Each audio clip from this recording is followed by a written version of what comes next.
Hi friend, আমি তনুশ্রী এসে গেছি তনুজ গ্যালারিতে আমাদের হুড্রু ভ্রমণের দ্বিতীয় পার্টের ভিডিও নিয়ে।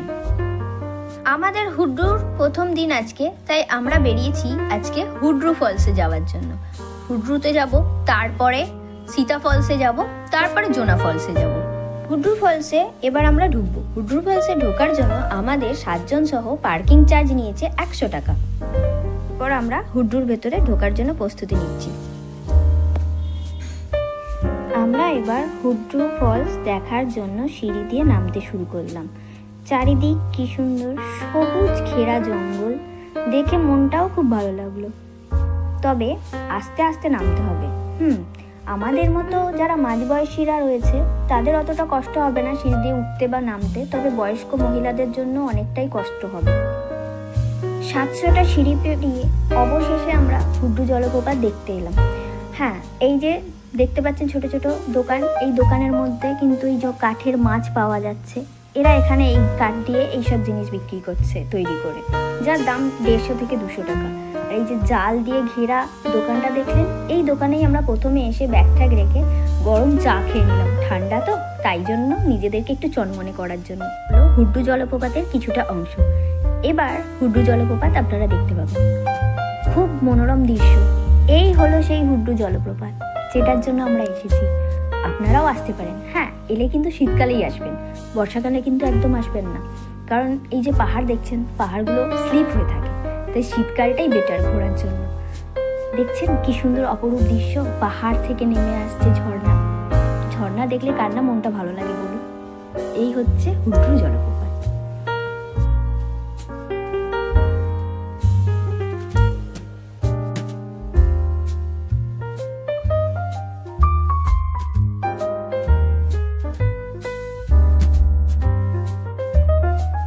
সবার মতো আমারও ইচ্ছে করেছিল নিচে গিয়ে একটু ছবি তোলার, তাই আমিও চেষ্টা করছিলাম পাহাড় থেকে নিচে নামার, কিন্তু নামতে পারলাম না দুর্ভাগ্যবশত। নামতে গিয়ে পাটা স্লিপ করেছিল, তাই ওখানেই নাক মুখ ছিটকে ভয়তে বসে পড়েছিলাম। তাই আর ওখানে নিচে নেবে আমার আর ছবি তোলা হলো না। এবার আমরা হুড্রু থেকে বেরিয়ে যাচ্ছি।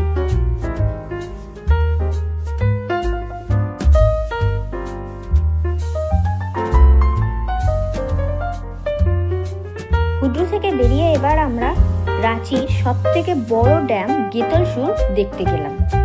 দেখে খুব সুন্দর লাগলো, সুবিস্তর জলরাশি দেখে মনটা ভরে গেল। দারুণ দেখতে ড্যামটি। রাঁচির এই ড্যামটি দেখা শেষ করে আমরা সীতা ফলসের দিকে রওনা হলাম। এই হচ্ছে সীতা ফলসের সিঁড়ি। সীতা ফলসে মোট 500টা সিঁড়ি আছে। আমরা এবার সীতা ফলসের দিকে রওনা দিলাম।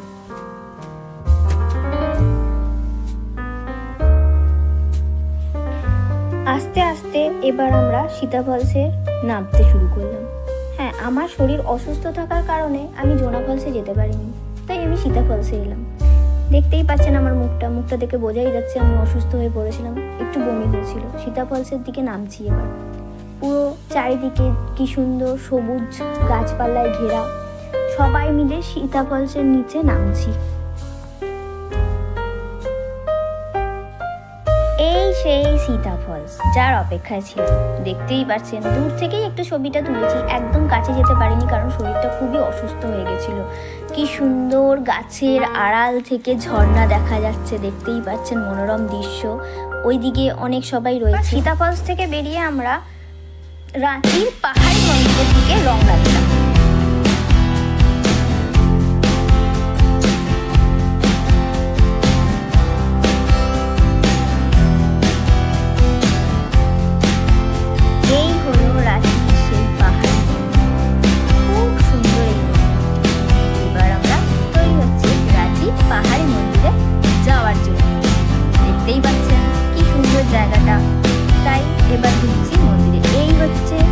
পাহাড়ি মন্দিরের নিচের শিবলিঙ্গ খুব সুন্দর।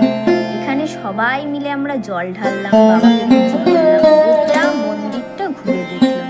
দেখছেন পাহাড়ি মন্দিরের ভেতরে অনেক রকম ছোট ছোট ঠাকুর রয়েছে, বজরংবলী রয়েছে, মা রয়েছে, অনেক সব ঠাকুর রয়েছে।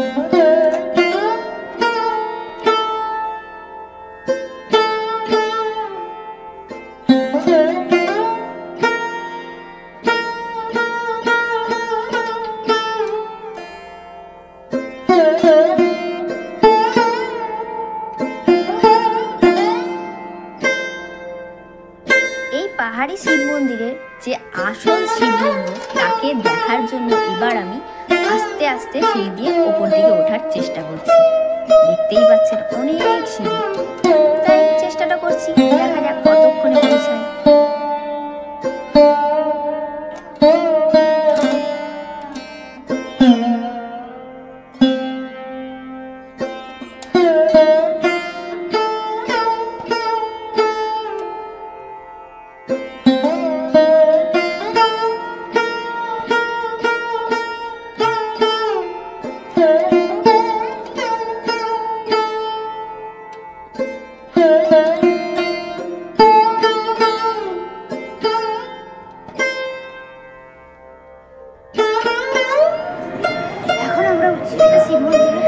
শিব মন্দিরে উঠতে গিয়ে আমাদের অবস্থা খুব খারাপ হয়ে যাচ্ছে।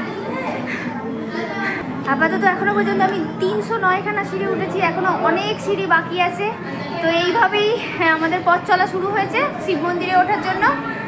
জানি না এখনো কত দূর পৌঁছাবো, আদৌ শিব মন্দিরে পৌঁছাতে পারবো কিনা জানি না। তো অপেক্ষায় আছে শিব মন্দিরে পৌঁছানোর জন্য।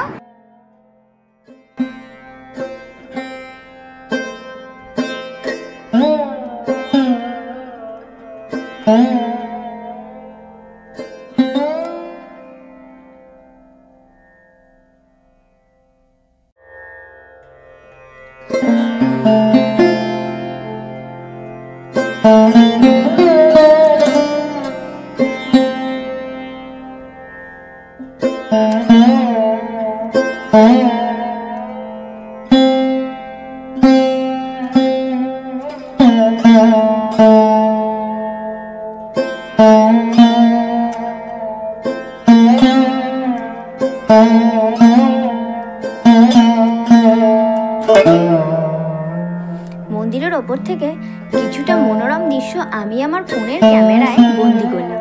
দেখতে পাচ্ছেন মন্দিরের ওপর থেকে শহরটা দেখতে কি সুন্দর লাগছে, ঠিক যেন মনে হচ্ছে পাহাড়ের গায়ে ছোট্ট ছোট্ট টিলা।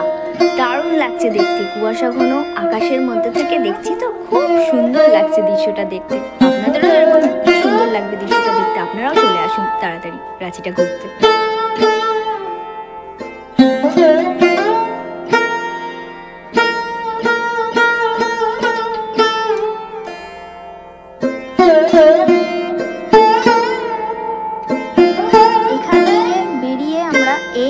আসল শিবলিঙ্গের মন্দিরে পৌঁছালাম।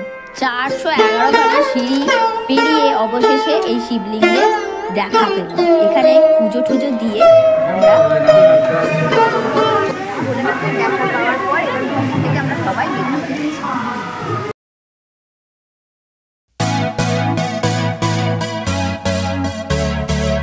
পাহাড়ি শিব মন্দির থেকে বেরিয়ে এবার আমরা রক গার্ডেনের উদ্দেশ্যে রওনা হলাম। এই হচ্ছে সেই রক গার্ডেন যেখানে আমরা এবার প্রবেশ করছি।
রাঁচির পাগলা বাজার থেকে বেরিয়ে আমরা এবার দোকান খুঁজতে শুরু করলাম কিছু খাওয়ার জন্য, কারণ খুব খিদে পেয়ে গেছে।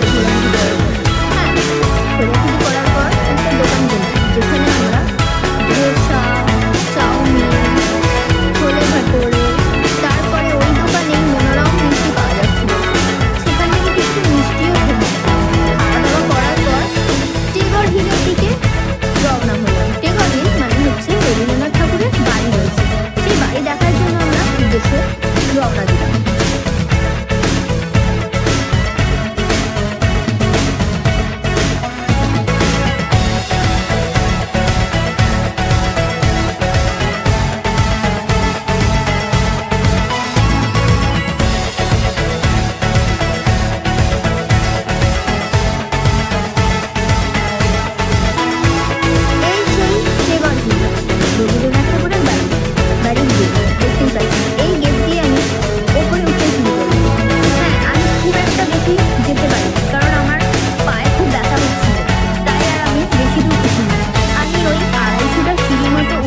রবীন্দ্রনাথ ঠাকুরের বাড়ি পর্যন্ত দেখে আবার নেমে চলে এলাম। ওপরে আরো অনেক রকম মনোরম দৃশ্য ছিল, সেগুলো আমি খুব মিস করেছি। কিন্তু বন্ধুরা, তোমরা যদি আসো পুরো সিঁড়ি দিয়ে উঠে পাহাড়ের এই মনোরম দৃশ্যটা দেখো, আমার মতো কিন্তু মিস করো না, তাহলেই লস।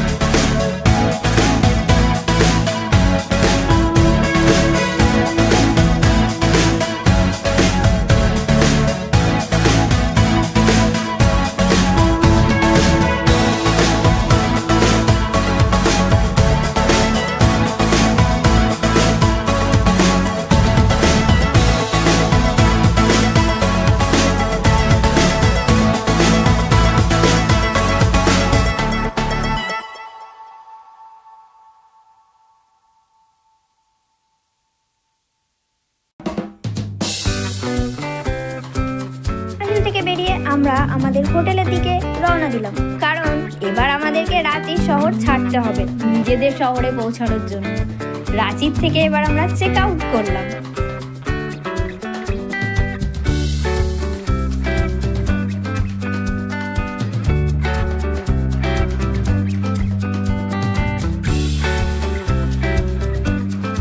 হোটেল থেকে বাইরে বেরোলাম, বাইরে বেরিয়ে হোটেল দ্য ব্লজমকে টাটা করলাম। টাটা করে স্টেশনের দিকে রওনা দিচ্ছি। আবার আসবো কোনোদিনও রাঁচি শহরের এই হুড্রু জলপ্রপাত দেখার জন্য। এই হলো সেই রাঁচি শহরের স্টেশন, যেখানে আমরা পৌঁছে গেছি রাঁচি ট্রেন ধরবো বলে।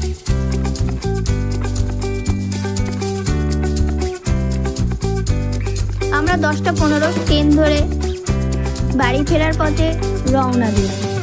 এই হচ্ছে আমাদের এসি কম্পার্টমেন্ট। আমরা আমাদের ট্রেনে উঠে পড়েছি নিজেদের গন্তব্যে পৌঁছানোর জন্য। দেখছেন, জানলা দিয়ে দেখতে পাচ্ছি ভোরবেলার মনোরম দৃশ্য। আহা, কি সুন্দর লাগছে দেখতে।